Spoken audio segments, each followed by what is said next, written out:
Hey everyone, and welcome to the first episode of a new series called Mike's Picks. It's basically just going to be what I would pick in a certain situation, military related.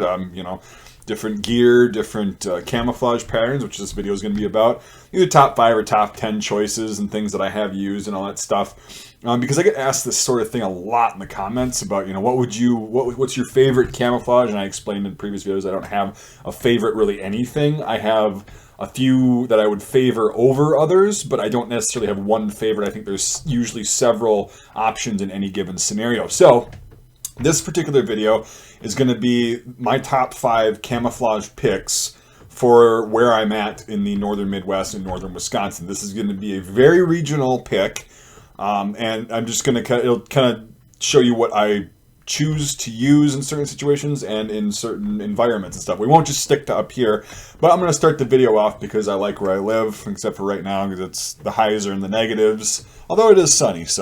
But anyway, so we're going to go over for what I would use in the summertime up here in northern Wisconsin. So I'm going to do 5 picks with an honorable mention that would be number 6, but I'm going to try to keep it a top 5. But that's how you can sneak a 6th one in there and still, do that. So anyway, number 5 is actually going to be Woodland Flecktarn. Now this comes from Germany, if you didn't know, and if you don't know flags.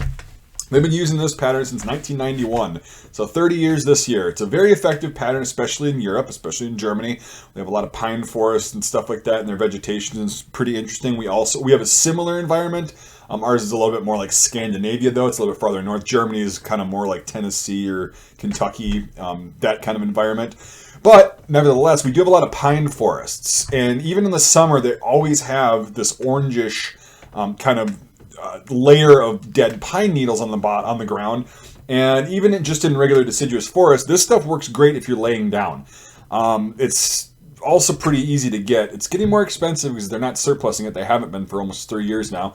But this stuff, I've seen this and I've worn this personally since high school when I was playing paintball and stuff. And I've literally seen people walk past my friends laying on the ground because they just stayed still and they were wearing this stuff. But it's so great, especially when it's new like this. When you start washing it, because there's a couple different variations and it gets lighter, it tends to only work better in the fall up here. But if it's more dark like this, you get several washes before it gets really faded.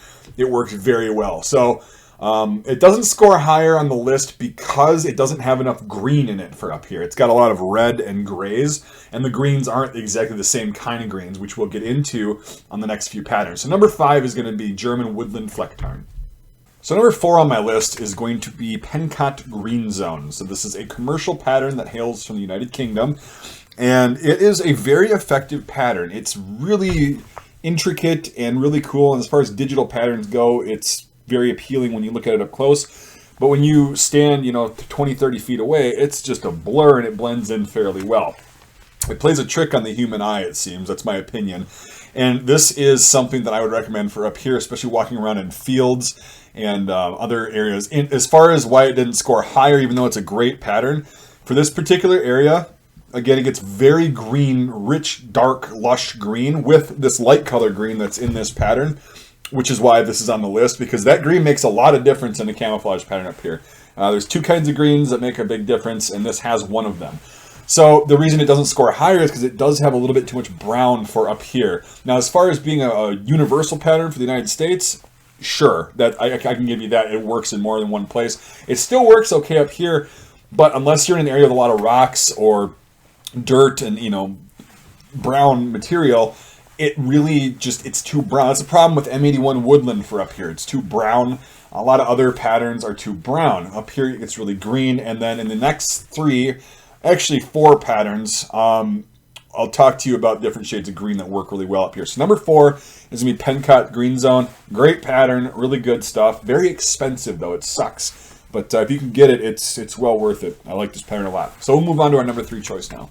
Coming in at a solid 3rd place on my list is one that I haven't been able to use up until the past couple years because this stuff was damn near impossible to find in the United States. But now, one of my suppliers in Europe actually has these, and I've been selling them in my shop for a couple years, and like why I started my business, I got to keep a set, actually 2. So this is Swedish M90. This is an M90L uniform, so it's their lightweight uniform, which says a lot. Anyway, This pattern it's been used since 1990 or 1989 thereabouts, and is still the current issued uniform of the Swedish military. Now, you would think with these big geometric blocky shapes that were inspired by First World War camouflage, that it would be very visible and it'd be like, oh, it's easy to pick it out. But what's weird is the way this works with this color green and this kind of olive green combined. This color green is similar to the one on Pencut, but this kind of, I don't know, we have a lot of ferns up here. I don't know if that's true in the southern United States. We have a lot of ferns and we have a lot of plants that are this exact color up here in the deciduous forest. This makes a lot of difference in whether a camouflage pattern is effective, in my opinion, up here or not. And this has it combined with the olive green, the black to darken it up just a little bit, and then contrasting with the khaki.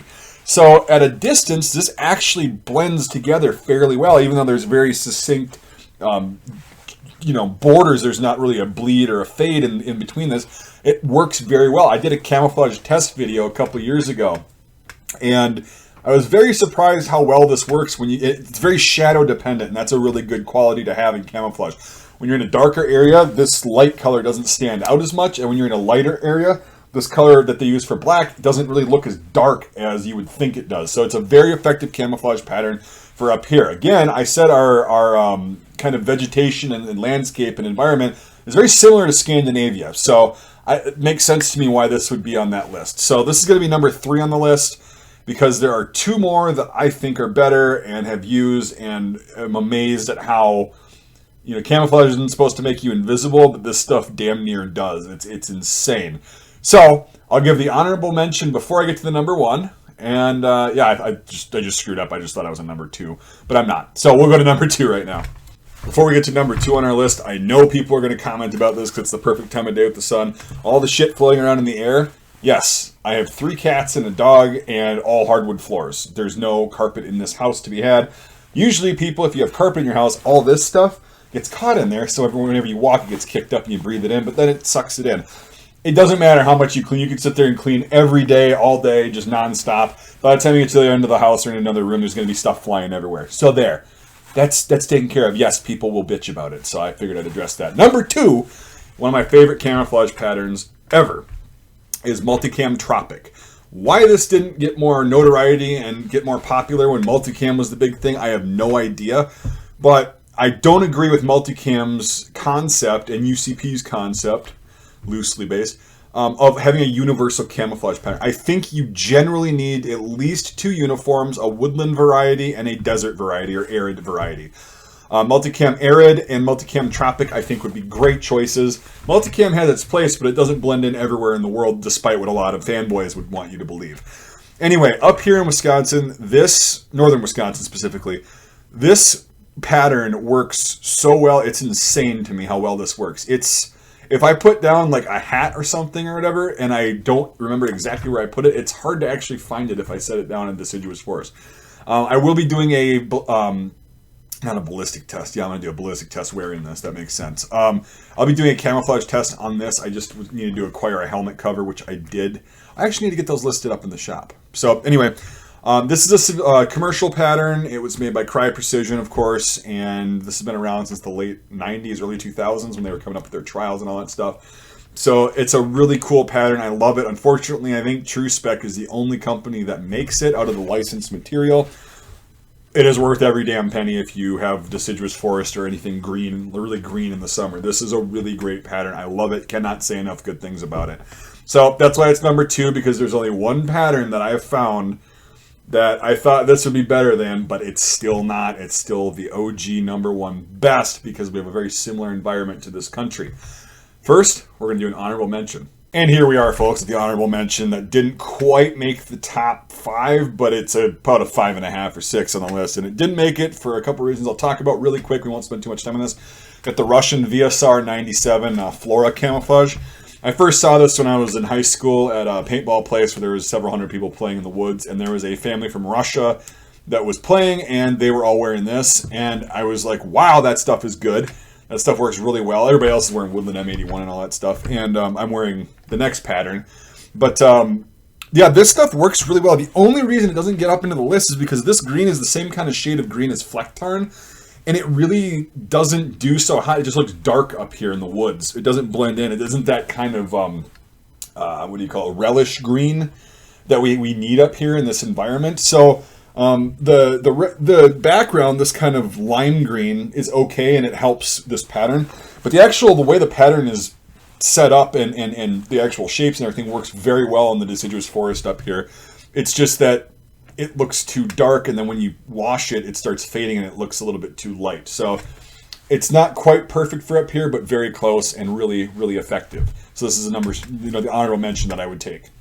Before we get to our number one choice, I want to thank today's sponsor for this video, all my Patreon supporters and channel members. You guys are awesome. If you want to help support the channel, if you think this channel is really cool and you want to be as cool as they are and see more cool content, consider becoming a Patreon supporter or a channel member. It helps me crowdfund really cool patterns like this, which we'll talk about later. Very hard to find, but also going to be great to do a test on it this summer. And other things. It also helps fund ballistic tests and all that stuff. It makes a lot of content possible that wouldn't otherwise be possible for me just funding out of pocket. So thank you guys very much. And if you want to consider becoming a supporter, $5 a month or more on either support method gets you into my Discord server, which is another perk. It is very fun. So that's all I want to say. Thank you so much again, everybody. Zigar, the top supporter on Patreon right now, and all the other ones. Kong, you guys are awesome. You guys really made a lot of cool stuff possible last year, and we're going to continue doing that this year. All right, now we'll get to our number one choice. Yes, my number one choice. You probably guessed it if you've been watching my channel for long enough.